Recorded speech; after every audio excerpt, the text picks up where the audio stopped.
My talk today is something very general, and this is the first time I'm talking about the general aspects, the scenario in heritage conservation in India, mainly the challenges. Till now, I have been talking about the technicalities of conservation, like conservation of some specific material, wall paintings, or some particular object or sculpture. So, mainly it is about the case studies and all. But this is something I always wanted to talk about, and I have been talking about, but not in a formal setup of all the people who are actually interested in heritage conservation. Heritage, as we know, is tangible, intangible, natural, or environment. But here I'll be restricting my talk about the tangible, which includes the object collections, artifacts, art, and the built heritage. Now, another classification of the tangible heritage can be like starting from the landscapes to the monuments, the complexes, the religious temple complexes, churches, mosques, etc., and historical houses, cultural object collection in the museum, and archival collections. We have our national archives, we have state archives in different states. So there is huge documentation which needs to be conserved or preserved. Then there are film and audio archive collections also. We have our National Film Archive in Pune.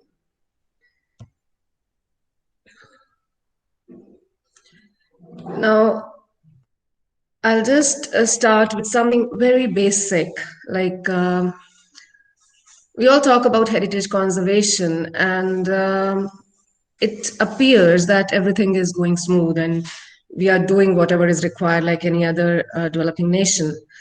But let's see what are the basic challenges and what are the evolving challenges in our field of work.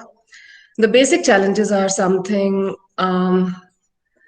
that we need to look into immediately. We don't have proper policies in place. So the decision making is at times very difficult. It's not easy to decide upon what needs to be done at a particular site or in a collection. We'll talk about it in later slides also towards the end. Then second is the education.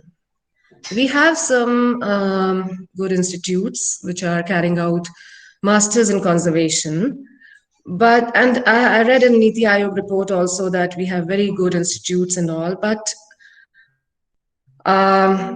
from my point of view, if I see, and I've seen the education about conservation in different countries also, we are lagging behind. And none of the courses that are presently being conducted is a comprehensive course, except at maybe a few of them. But again, there's a huge lacuna. If you talk about generally in India, if you talk about conservation, it is mainly you'll go to a conservation architect. And it is thought that because we consider just the built heritage as the heritage of India, but okay, even in that case, what I have seen, I've worked with different architect conservators, and in my team also, I wanted to include so that it is a complete team to work on a monument or site. But somehow, whatever fresh conservation architects came to me for internship or something, there is nothing as far as the material conservation is concerned. So there's a huge lacuna. None of the conservation architects I have tried to work with knows, they don't have that in their course content. Basically what they know is the lime mortar, which again has been evolved too much in the conservation field so that we know where to use what kind of lime. And by kind of lime, I mean that we have modified it for the conservation purpose.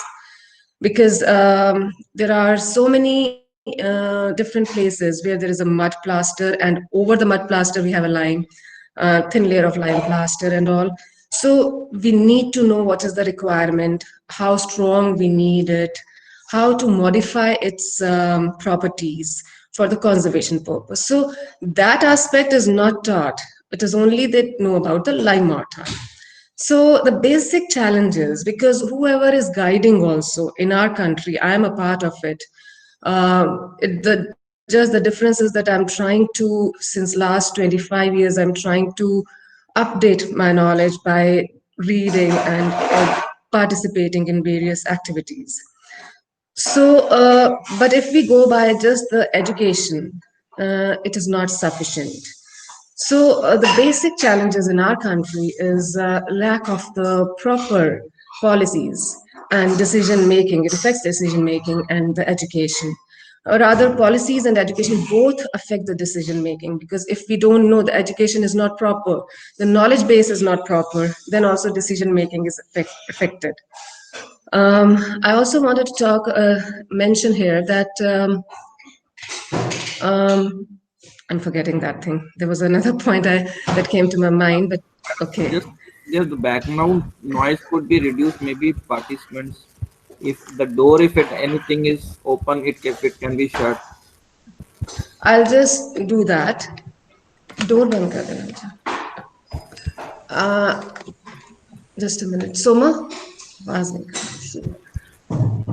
बंद कर दे. Is it better? Any better now? Yeah, okay. Not exactly. I'll take out this microphone and you just tell me if it No, is better. no. The noise was okay. That was your voice is okay. Everything perfect, but only the thing there was some background noise. So that's because everyone is muted. It is only your mic is on. That's it. Rather, actually, at my place, there is nobody making noise. It's only me in this hall. And is it better now? Yes, acha. Yes. Okay, maybe. Yes, that is I've better. taken out the microphone So and maybe I'm by direct. fine. Maybe it was by the microphone. Yeah, it wasn't connected properly. Okay. So, is it better now? Yes, madam. We'll see. We'll Am see. I audible? Yes, you are audible. Okay. So the next category of challenges, apart from the basic challenges in policy making and education, there are some evolving challenges. Like with the upgradation in this field of conservation, we find new meanings of conservation. Like the scientific paradigm of the discipline from the scientific objective has shifted to the postmodern cultural standpoint because we are now more inclusive. This will come in the second point. The decision process involving many stakeholders and the search for a balance between the use of new and traditional knowledge techniques and material in diverse cultural contexts. So that is the second challenge we have. And third is the renewed importance of conservation ethic for professional practice. Till now, hardly we have any ethical approach. Wherever we go, we find a lot of previous conservation work done without any ethics. And since there is no guidelines, there are no guidelines in place. So this is more so.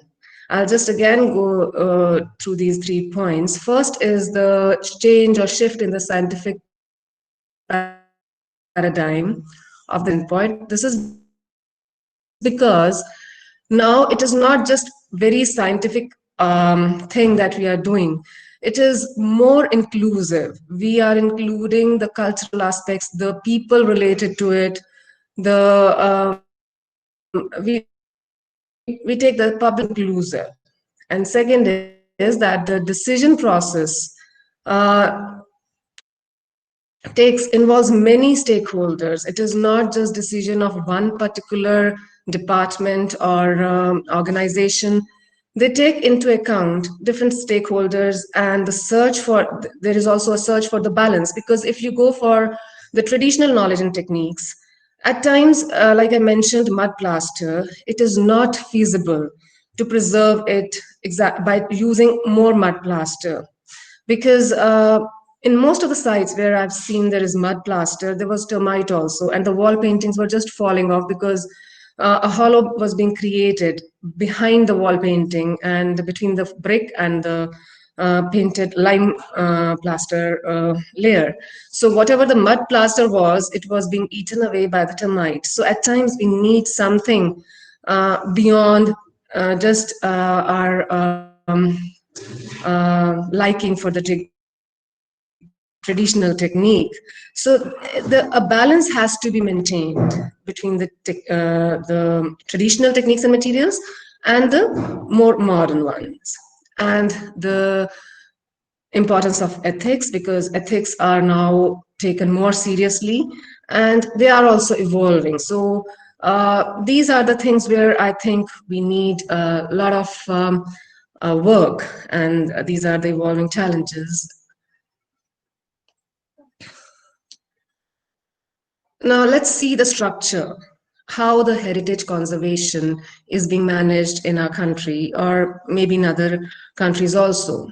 We have a Ministry of Culture, then we have conservation consultants who might be consulting the Ministry of Culture of center as well as in different states. We have departments of culture. And there are consultants with those departments also at the state level. Then we have custodians and caretakers. There are many monument complexes and monuments where there are multiple custodians. I've seen a little place having more than 30 caretakers or custodians or those who have some role in that. And then conservators in practice. So those who are given the responsibility of taking care or conserving or restoring the particular monument or complex of monuments. So let's see how these things work. Let's see where are the gaps or insufficiencies in this particular framework. At ministerial or government level, there are no guidelines or policies regarding heritage management and conservation. Here, I would like to mention that though the government is working on it right now, after a long now, at least they have started working, and I've seen some documents being prepared, but nothing conclusive. And another thing is that if I see the report on Niti Aayog, it is mainly on built heritage and the site museums. And even in that, there's a big gap. I wanted to put a snapshot of that document over here and where I find the gap, where it is about the museums, all the guidelines or whatever gaps. They are also calling it gaps and they are giving some recommendations. But there is a huge, another gap without which all other gaps, they won't matter. Like they are talking about interpretation. They are talking about, I don't remember, there were 2, 3 points, very general. But if you take out the objects from an excavated site, and there's an on site museum, you just display it in that museum which is nearby. But if they are put, they were in the ground for so long and they were preserved. But if you're putting them in a stagnant environment of a little display case with no microenvironment control, then they would deteriorate in that. They will suddenly deteriorate very fast because they will be now in an air which is stagnant also. So there's a huge gap where there's no mention of any guidelines on how the excavated objects should be put on a site museum, in the storage and in display, which is most important. Now, whatever is in place is incomplete. That is what I just mentioned. There are things in place, but they are not complete. They're missing some very fundamental aspects. At education and expertise level, I would like to say, there are not enough universities taking up this specialization. Though we proudly say that we have some institutes which are carrying out education in conservation, heritage conservation, but I don't think that this again needs a lot of work upon means in deciding the course structure, because I have found that there are institutes which are mainly focusing on the built heritage. There are institutes which are focusing mainly on the objects, but the degree doesn't specify that. And there are other organizations which have a particular degree, but that particular aspect of conservation, which the degree also mentions, is not even 25%. It is nearly 10 to 15%, not even that, if I may say that. So there are not enough universities. And whatever few universities that have this subject are not having a proper course structure covering all aspects of heritage conservation. There is also a shortage of competent faculty.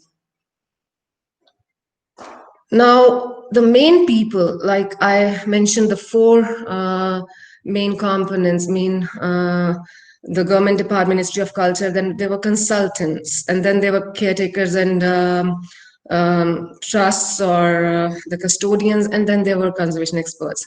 If you talk about the experts, there are at two levels: conservation consultants and the conservation experts who are doing the practice, who are actually executing the restoration work and all. So, talking about the consultants first, because experts will come into action only when the consultant at a higher level with the ministry or of the national level or state level are giving the proper advice. So the consultants must be rather masters or PhD in conservation of cultural property, and they might also, the consultants might include the conservation architects also.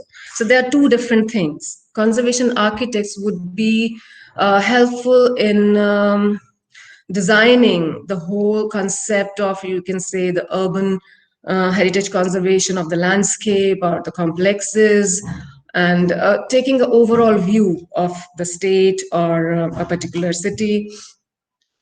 But to work at the micro level and to have an understanding of the micro level of the structure, of the material, of the fabric of the structures, and different objects associated with them, attached to them, like certain sculptures and all, some artwork made on the structure, or they can be collections along with the structure.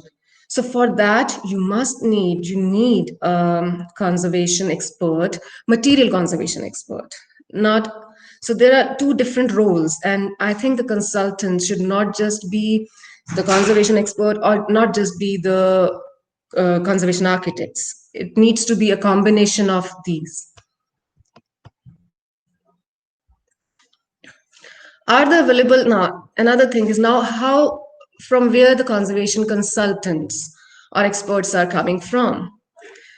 They are eligible because they have some master's or PhD degree in conservation. So in our country, are the available master's course structures sufficient? Or are there some major gaps and insufficiencies in education, in these educational platforms? So this is a big challenge for us, that if the experts or if the education is not proper, then you won't get good experts or consultants, and everything will fall apart. There won't be proper policies in place, there won't be proper guidelines, and the whole process of conservation, which we proudly talk about in certain case studies and all, won't be, it would be just for some time, it won't have that deeper impact for ages, for what we are working to preserve the heritage for ages.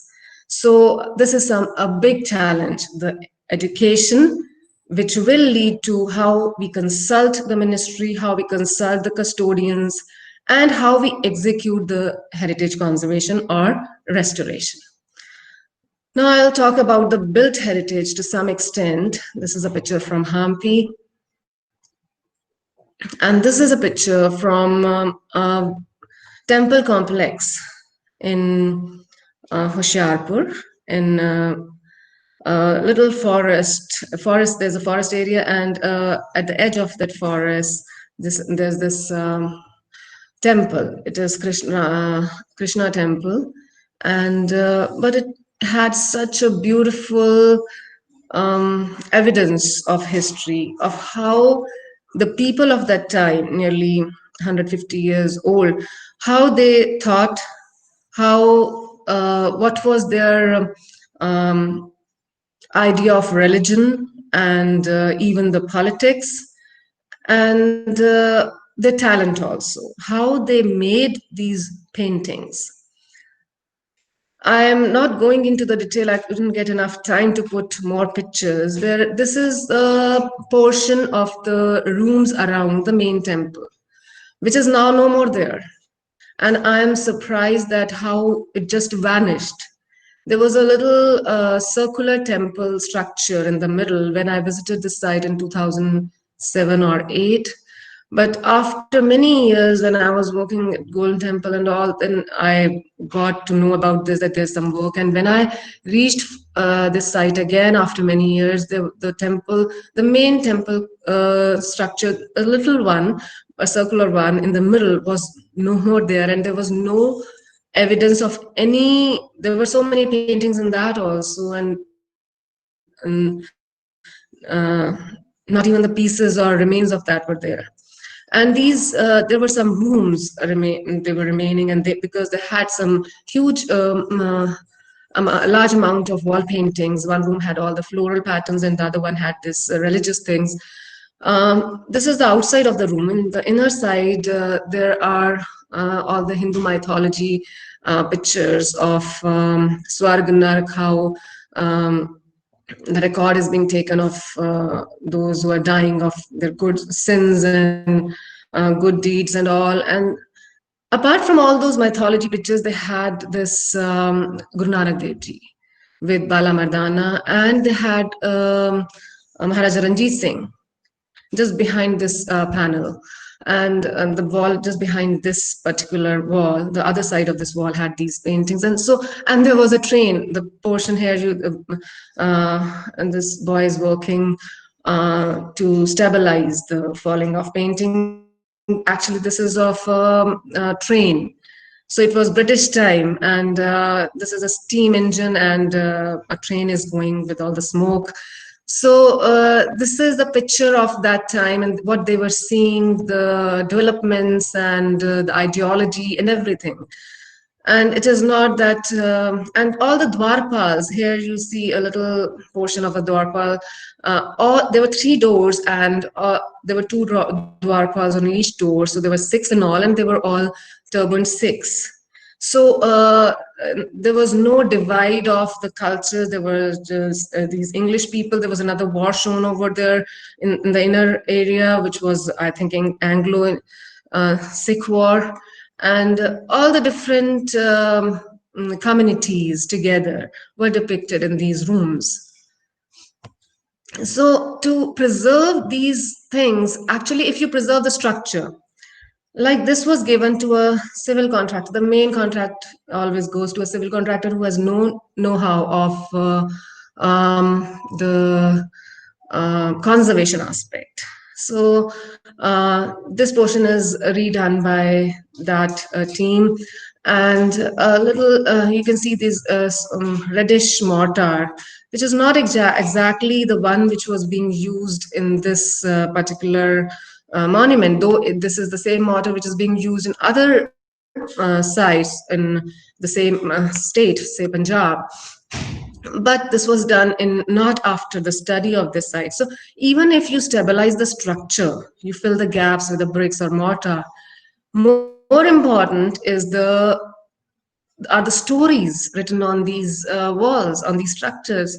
And a lot of these were not taken sensitively. There were some areas which were not taken care of because there was no proper consultant at that level who can influence the civil contractor to do as it should be done. So in the build structure, you will find so many things which are actually talking to you, which are telling stories.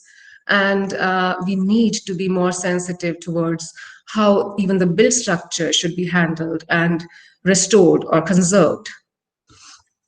This is another such structure, and it is very saddening when I see, like, it is this was closed when this picture was taken in long time back in 2000, again 8 9 somewhere. And it was one door was open just to click a picture, and it is dark, but we can see the remains of some golden sheen because we used flash. It was taken by a small camera and flash, and this is a building, so it is a structural conservation project, but it has its own collection. You can see the furniture in this room, and it has its own story. It has its own um, information about how things were done or made in that particular era. This is Sheesh Mahal, and this particular portion is the Rang Mahal. If you go through this door on the left to the other side, that is Sheesh Mahal. In most of the monuments at that time, they had one Sheesh Mahal, one Rang Mahal. In Rang Mahal, there would be all wall paintings in miniature style. I'll just show an enhanced picture image of the same picture. You see here, this I have shown this image because this is all gold work. It is all gold gilding in the wall paintings, not just at the borders, but also within the painting, the jewelry. And this is such a priceless experience, such a priceless thing. We don't make whatever great artists we have of this time, even in Rajasthan. I have worked so much with artists also. This is something we are losing, we are lost.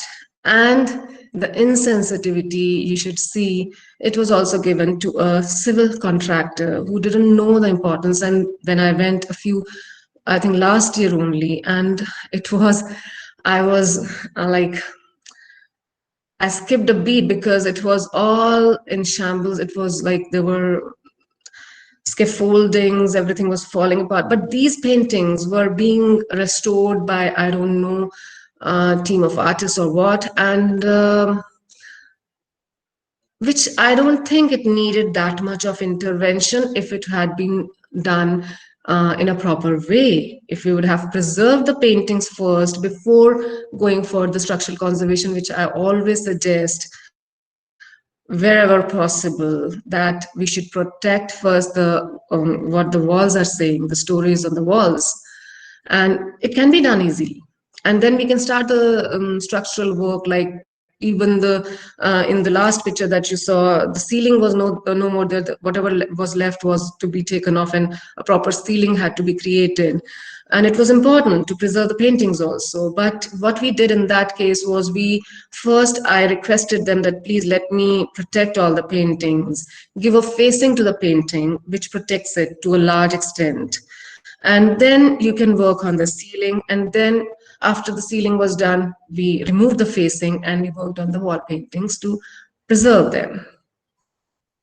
So these are the things that I'm saying, the gaps. Like, we don't have any guidelines.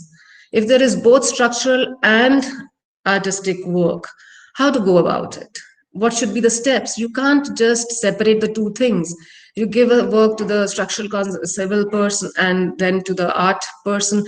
It cannot be done like that. They have to work in coordination. Now, where does the actual material conservator play his or her role? Let's see how it is working here. Whatever I've seen, there is Department of Culture, say in the state, and there's a civil contractor who's hired to restore a particular structure, and then there's a conservator called in later, and this is how it's working right now. But the conservator is in the last uh, position in the chain, so has not much of the say if the civil work has already been done. But we are told that there is a conservation consultant also. Generally, conservation consultants are right now what this is being done. They are conservation architects. They visit the sites, they prepare a huge plan, like what needs to be done where, but it doesn't, the document, the detailed project report or anything, it doesn't exactly guide you how it has to be done. They create a point where it is said that this is artwork and it needs to be done, and and they also mention by a proper experienced conservate and qualified conservator, art conservator they call it. But the thing is very, this term is very misleading because there is no art conservator in our country. We have conservators who, even if who are trained from National Museum Institute, they are not just being trained for paintings, they are trained for objects also, for coins, for sculptures. So there's no art consultant as such. They are trained for the archival material and even for the mortars and the wall structures. So this is a strange kind of situation. The things which should have been put by a proper trained conservator initially in the document, which would have been the guideline for rest of the contractors to work upon and have proper experienced conservators, is not in place. So there's a confusion. So this is a big challenge to form a proper guideline how to go about the heritage structures and the art associated with it. So in present scenario, it is a challenge to make decision makers understand that the structural conservation should be executed. And even, yeah, I missed this thing. Even in the civil work, even in the structural work, it is being done by contractors, civil contractors who are not having any knowledge or training or experience in the conservation of the structures, the conservation of the walls, or whatever the structural issues the monument is having. So this is what, in the present scenario, it is a challenge to make decision makers understand that the structural conservation also should be executed only by expert structural conservator or a civil engineer with specialization in heritage structures and material, and not by a general civil contractor. Conservation can be an effect. So this is something I read or studied sometime in my conferences or my reading somewhere, because most of the time I'm traveling and I try to read things. I don't remember the exact author of this particular thing, but this is a sentence that was stuck in my mind. I have just modified it, means added a few parts, like conservation can be an effective concept in the development of a country. Rather, he mentioned Amritya Sen, talking about how the conservation and the heritage conservation and development go together. And otherwise, if they are not in balance, then it can be disastrous, even the development. So it has to take along the conservation aspects. And in that, this sentence was mentioned, like conservation can be an effective concept in the development of a country if it is well understood and accepted by a large sector of population. Here, it is understood and accepted. It is not just if you are just understanding and not actually accepting that and doing anything for it. So by the large sector of population. Right now, even the general public doesn't know much about conservation. Even if they know that is not the exact thing, they don't exactly understand the ethics or how they can play a part. So large sector, it has to be understood and accepted by large sectors of population, politicians, administrators, intellectuals.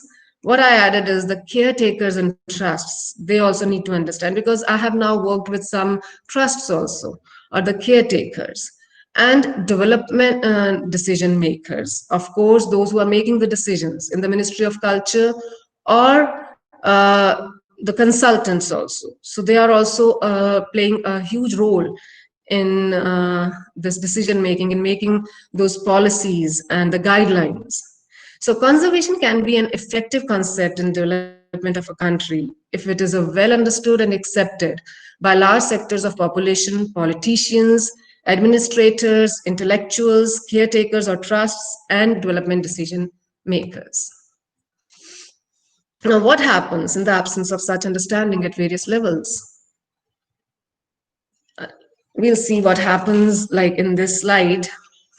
This is again 100-year-old temple. And it's a huge, means this is a beautiful painting. And from a distance, and when this was taken, it wasn't treated. Now it is in the process of treatment, and we have found the 3D aspect in these paintings. 3D in the sense they are not flat. The jewelry is kind of stucco work and is gilded also. Even the pleats of certain fabrics shown, worn by these characters shown in the painting, they have a 3D aspect. They are not on the plain. The surface is not completely plain. And it is not for everything, like the door and all, but the main characters and the main structures. The central painting, a little left portion is visible, is of Jagannath Puri, shown in this temple as a painting. And even the small characters shown or the pieces shown, when we look up close, they are so precise, so nicely done. Now, this left painting is beautiful, and somehow um, the trust, because the understanding was not there of this conservation aspect and the ethics, so it was given to different painters and all, do something, they are falling apart, and do something, make it better, look better. And in the process, different artists came in, and I'm just showing one portion of one wall. There are other walls, and some other artists have done different work on that wall. And rather in the Garbhagriha, the whole, it was such a beautiful art, I can't tell you. It's like Ravi Verma, there were some copies of Ravi Verma paintings and other paintings. They were so natural, so realistic, but they were all over painted by some artists. And those artists, I don't say that it's anything wrong with their decision or their art, but they didn't know about the conservation. They need to preserve the thing, and they didn't know the materials. So it wasn't their fault. It is the fault of the decision. And it is not even the fault of the decision maker, because they don't have the understanding. So that is, and they don't have any guidelines in place. There are no policies, there's nothing. So look at the right side. This painting was a beautiful painting. I have the original, I found it on internet. And this is overpainted in acrylic, and you can see the waves, they are no more that natural. The real character of the painting is all lost. This painting, on the left, though it is now right now not looking that good, but after conservation, we have already completed the cleaning aspect, and rather have come from that site only, and I didn't get time to put the pictures. I haven't yet got the complete picture after cleaning. It's so beautiful, and if I get time, I would love to share this. Maybe even in the questionnaire session, we can have a look. I'll see if I have on this laptop, and I'll show. It's everything is shining now. All the gold ornaments and the borders of the fabrics, they are shining. And the white color has come up so much well in various highlights, which are not visible at this moment in this picture. So what needs to be done was to conserve, to clean and consolidate this picture only, this painting only, rather than over painting it with a different material, which will ultimately come off and as peels, and it will damage the painting underneath also. Another example, this is what I want to say, like the understanding wasn't there with the caretakers of the trust. There is a trust, temple trust, but now they somehow, somebody guided them, and they contacted proper conservators, and now it is being done in a proper way. And these things happen, but it didn't happen in time. So for means one or two paintings are already lost, but still 90% can be saved. So understanding, and how many, some common person or a architect, he told them that this is something wrong that you're doing, and they then tried to figure out what should be done. So understanding at these levels is very important. The caretakers, those who are the custodians, the ministries, everything. And there should be some guidelines in place, so that anybody who has this kind of art or this kind of of heritage property, they can follow those guidelines.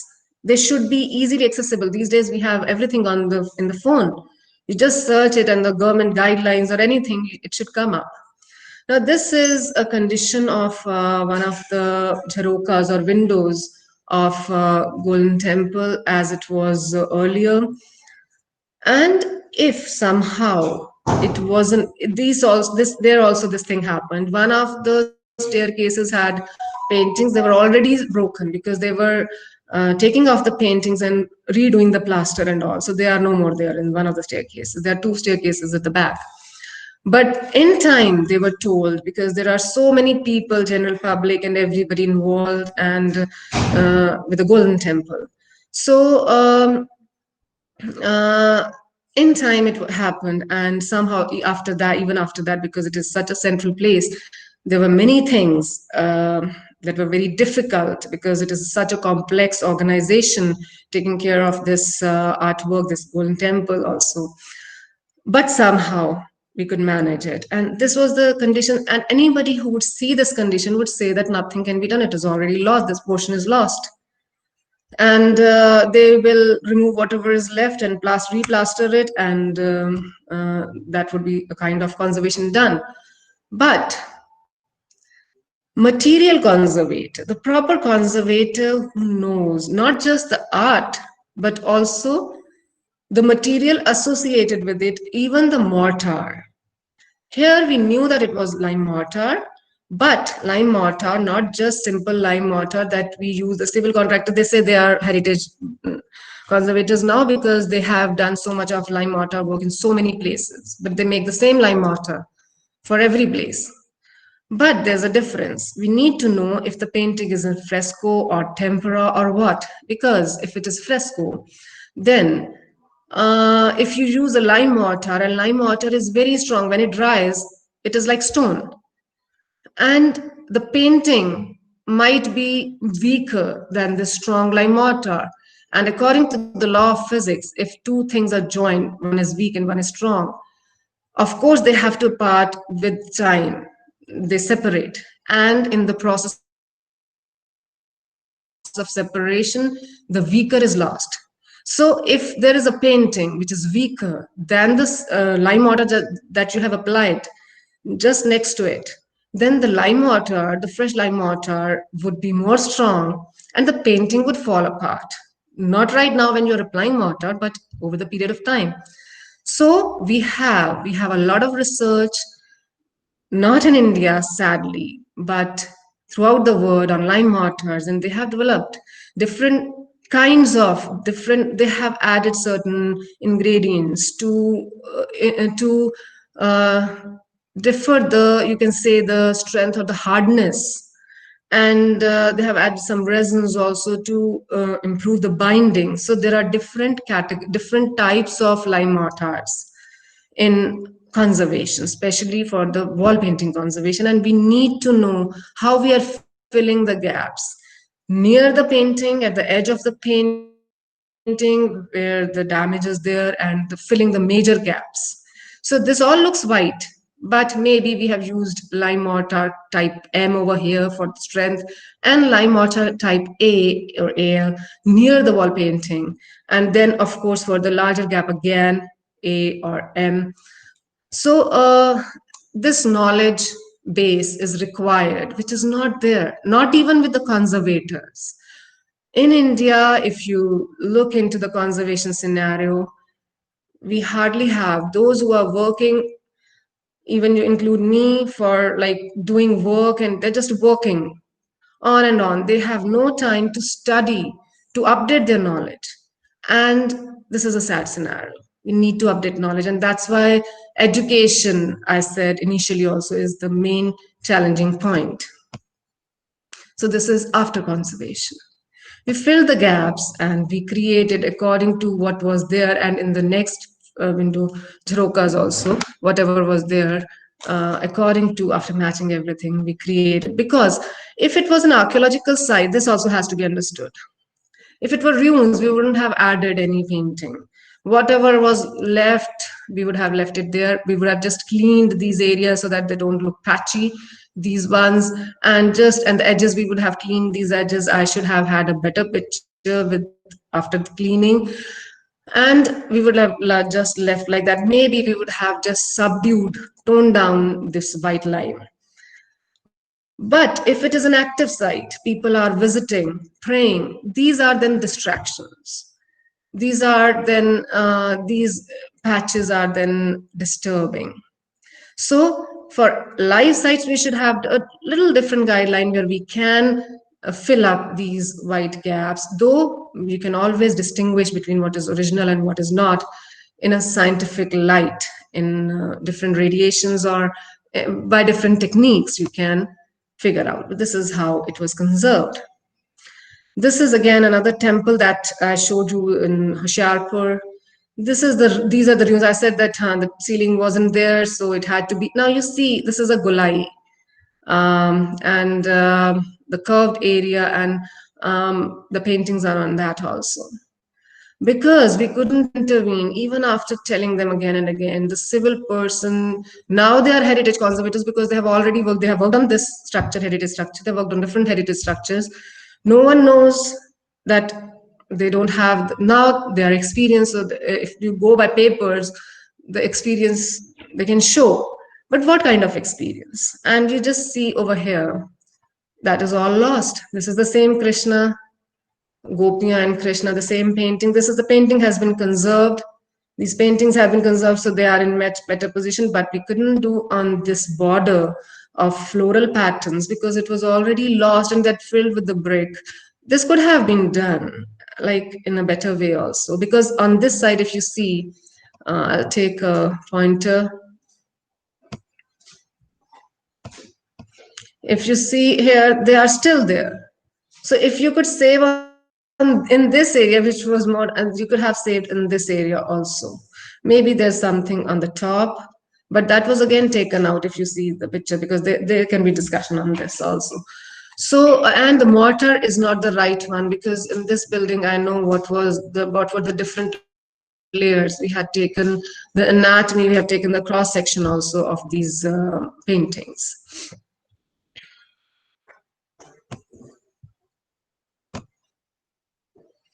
Now, this was all about the built heritage and how it is associated with various kinds of artwork and stories and all. And what are the gaps? Talking about the collections, museums and archives. Just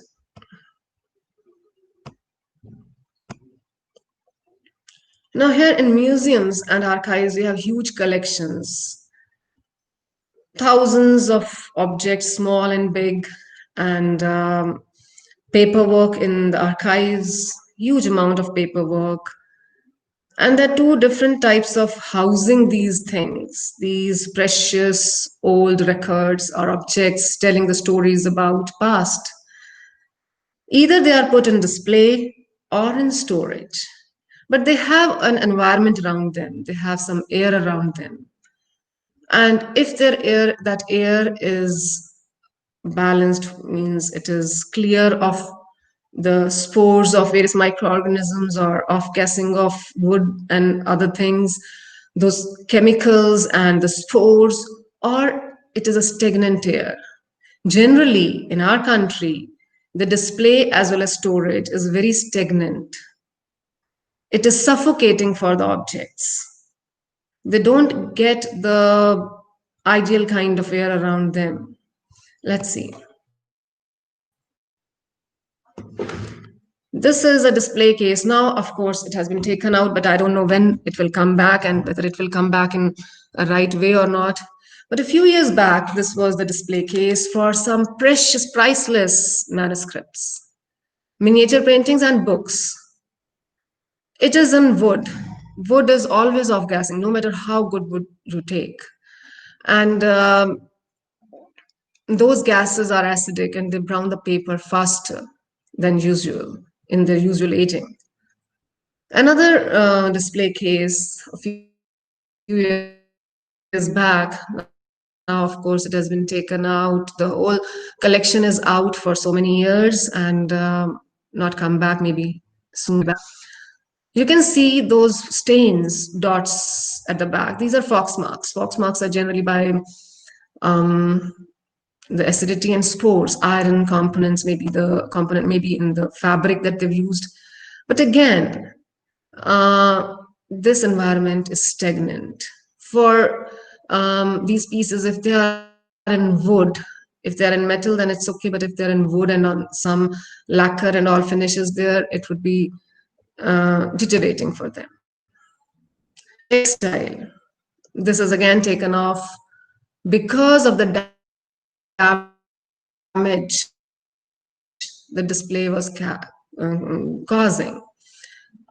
The way they are folded and everything is wrong. If there is a gap, if it is not properly sealed, then whatever air goes inside, it can go inside from these gaps, but it cannot come out. It will settle down on the objects. Some air molecules, gases might be coming out, but not the dust.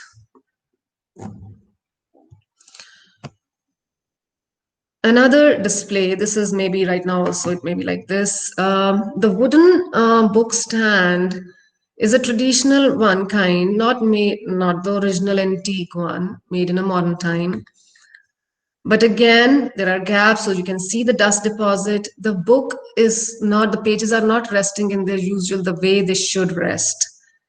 They are wavy because of the moisture trapped in this display case, and there is waviness, and this is not at all the ideal kind of display.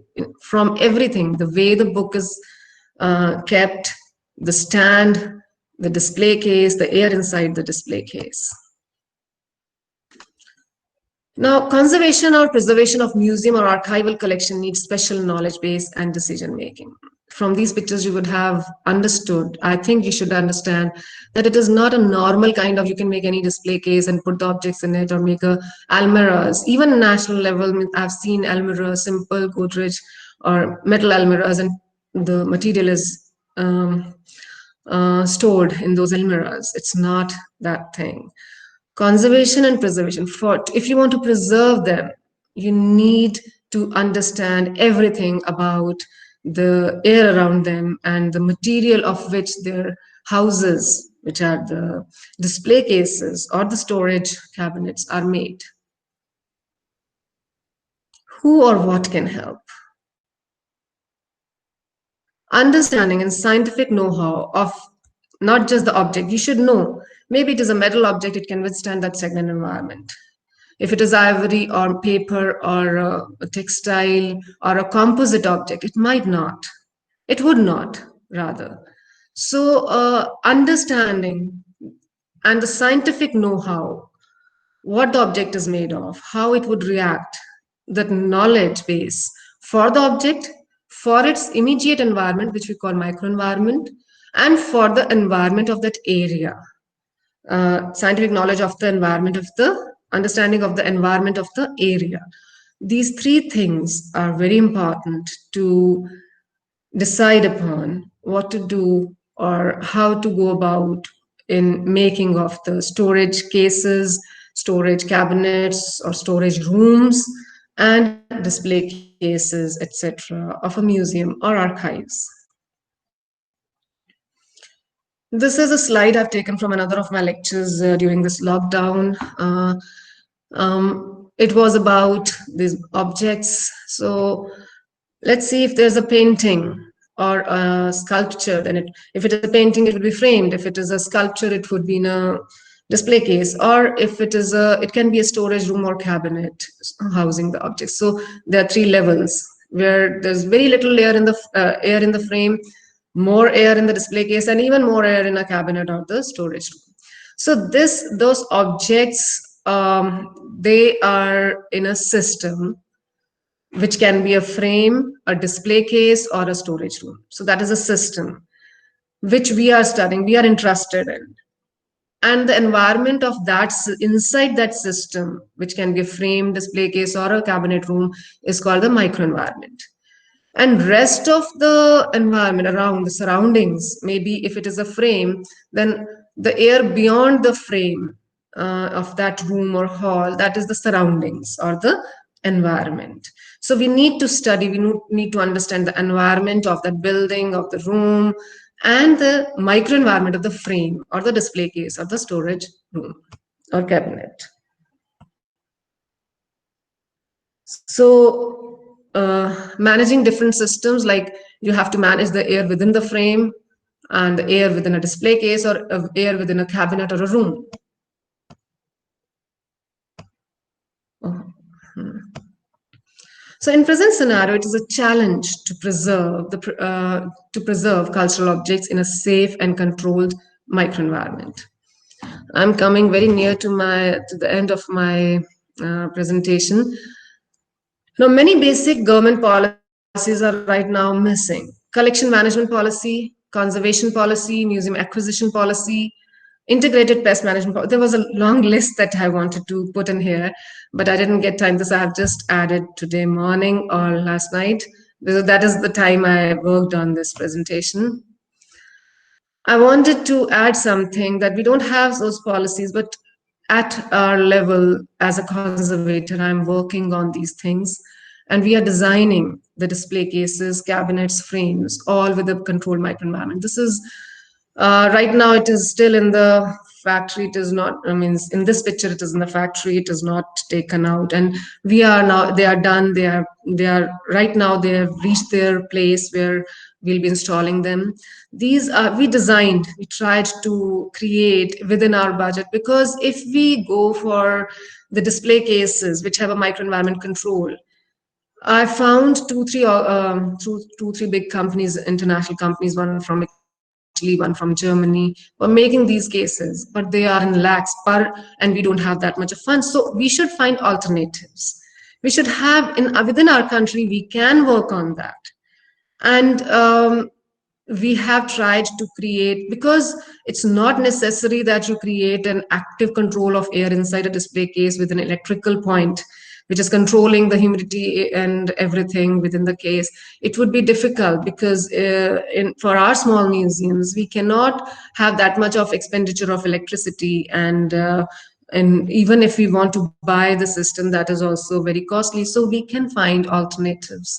We have some passive systems also, which do not require electrical consumption. And if we find that some object is very important and it needs that kind of thing, for that also we have created something which is dust proof and controlling the humidity and taking very less, not even like our fridges, our refrigerators are consuming continuous electricity in all our homes.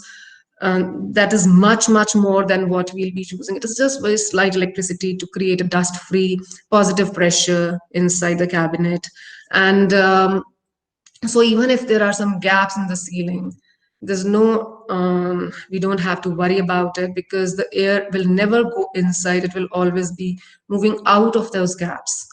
And there are different things. We can do passive humidity control for certain objects which are in paper and all. We are not using wood. These are all in metal. And we will be putting, if you see, these are the same, the pictures, different pictures of the same display case. When it is closed, it would be like this.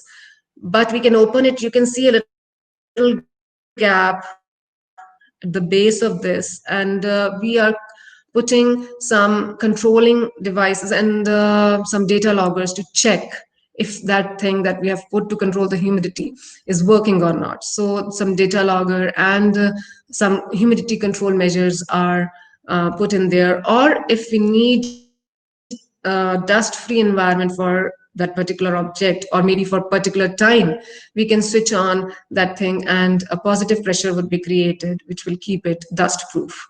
So if you have heritage objects, you take it out from the earth, you dig it out. It was much better there. If you take it out and it is suddenly in a stagnant environment, and everything, all the deterrents are coming in but have no way to go out, then we are not doing justice to them. They were better there in their earlier place. So we are creating different cabinets and display cases of different shapes according to the object. If I haven't put another picture, I don't have, I think right now it is on my phone.